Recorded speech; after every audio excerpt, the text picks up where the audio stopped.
तो चलिए आज के इस वीडियो में आपको हम ऐसे दो सवाल बताने वाले हैं जो कि बहुत ही इंपॉर्टेंट है और बोर्ड के लिए तो 100% आएगी ही आएगी।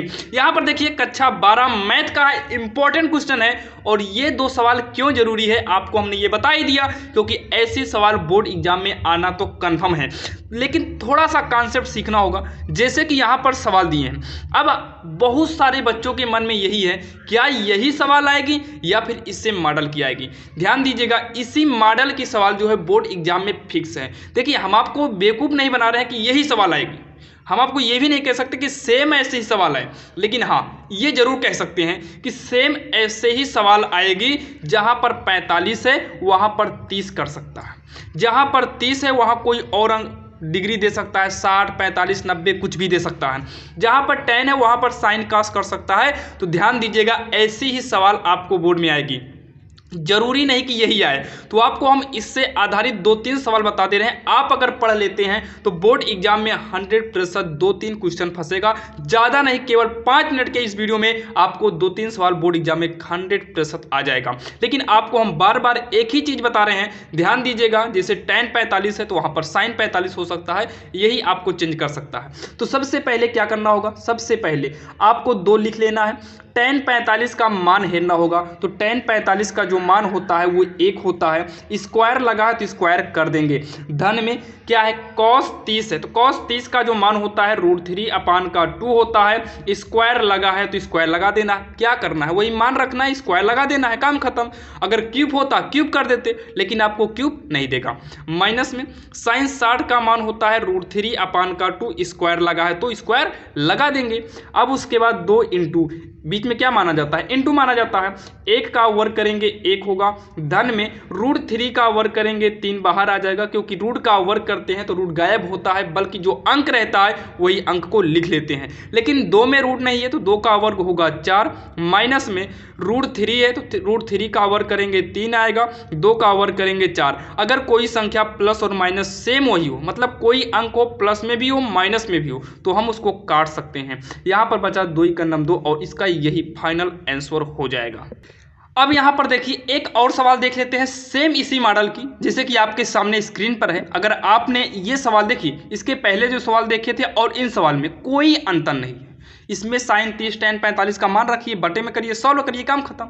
तो sin 30 का मान क्या होता है, सबसे पहले हम बटा खींच लेते हैं, यानी कि नीचे की लाइन। तो sin 30 का मान होता है 1/2। धन में tan 45 का मान कितना होता है, 1 होता है।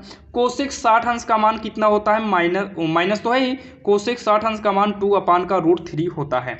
उसके बाद सेक 30 अंश का मान 2/√3 होता है।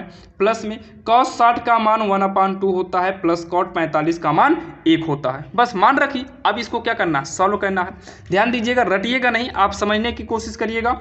पूरे का बटा, इसका बटा हम 1 मान लेते हैं और इसका भी बटा 1 मान लेते हैं। तो ऊपर जो है 2, 1 √3 का लघुत्तम लेंगे तो 2√3 आएगा। इतना करने के बाद 2 से भाग देंगे, 2 कट जाएगा, √3 बचेगा, तो √3 इकन्नम हो जाएगा √3। धन में नीचे 1 है, 1 से भाग देंगे, कुछ भी नहीं कटेगा, इसका मतलब पूरा बचेगा। तो 2√3 इकन्नम करेंगे, 2√3 हो जाएगा। माइनस में √3 से √3 कट जाएगा, क्योंकि हर से लघुत्तम में भाग देंगे, जो बचेगा, जैसे 2 बचा, अंश में गुणा करेंगे, 2 दूनी कितना हो जाएगा, 4 हो जाएगा। सेम ऐसे नीचे भी लघुत्तम लेके सॉल्व करेंगे तो 2√3 लघुत्तम आएगा। √3 से भाग देंगे, √3 कट जाएगा, 2 बचेगा, 2 दूनी हो जाएगा 4। प्लस में 2 से भाग देंगे, 2 कटेगा, √3 बचेगा, √3 इकन्नम हो जाएगा √3।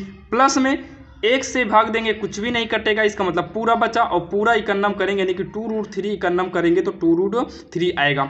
इसका बटा और इसका बटा सेम था, तो हम क्या कर सकते हैं, काट सकते हैं। उसके बाद यहाँ पर देखिए, उसके बाद जो है √3 मिला, इसके आगे 1 मानेंगे तो 1 2 जोड़ देंगे, 3√3 होगा, माइनस का 4।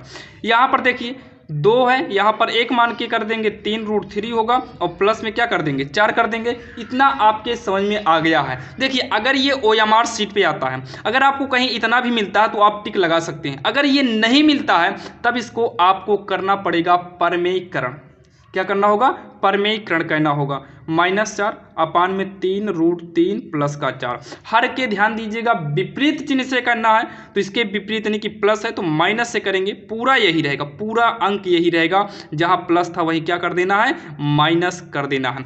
अब चलिए इसको सॉल्व करते हैं। देखिए ये दोनों मैच कर रहा है तो होल स्क्वायर बन जाएगा, जो कि यहाँ लिख देते हैं 3√3 - 4 का होल स्क्वायर बटे में, यहाँ पर देखिए एक बार जोड़ा है एक बार घटाया है, तो a square minus B square का फार्मूला यूज होगा। तो a की जगह यानी कि पहली की जगह है 3√3 का स्क्वायर, माइनस में दूसरी की जगह है 4 का स्क्वायर। अब इसको सॉल्व करेंगे अपने तरीके से, इसको a मान लेते हैं, a माइनस बी यानी कि पहली का वर्ग धन में दूसरी का वर्ग ऋण में 2 गुणे पहली गुणे दूसरी, और पूरे के बटे में 3 का वर्ग 9 गुणे √3 का वर्ग 3 आएगा, प्लस में 4 का वर्ग 16 आएगा। अब इसको जब सॉल्व करेंगे देखिए 3 का वर्ग करेंगे 9 आएगा, और √3 बाहर आ जाएगा, वर्ग करेंगे तो 9 त्रिक 27 होगा, प्लस में 4 चौक 16, माइनस में 2 तिहाई 6 चौको 24 होगा, और जो रूट के अंदर है उसको अंदर ही रहने दो। उसके बाद 9 त्रिक 27, 27 में 16 घटाएंगे 11 आएगा, 27 में 16 ऊपर जुड़ेगा क्योंकि प्लस है तो जोड़ेंगे तो आएगा 43 यानी कि 43 आएगा, और माइनस का 24 √3 अपान में 11, यही इसका फाइनल आंसर हो जाएगा। ध्यान दीजिएगा, अगर आपको समझ में ना आया हो तो कमेंट जरूर करिएगा, बाकी हमने पूरी कोशिश किया कि आपके समझ में आ जाए, और 100% मैं ये विश्वास के साथ कह सकता हूं कि ये सवाल आपको समझ में आई होगी, और शायद ऐसे ही आपको कितनी भी सवालें मिल जाएं आप 100% अब कर ही लोगे। तो ध्यान दीजिएगा, ऐसे सवाल को पढ़ के जाइएगा क्योंकि बोर्ड एग्जाम में आते ही आते हैं। तो चलिए अब आपको मिलेंगे किसी अन्य वीडियो में, तब तक के लिए जय हिंद।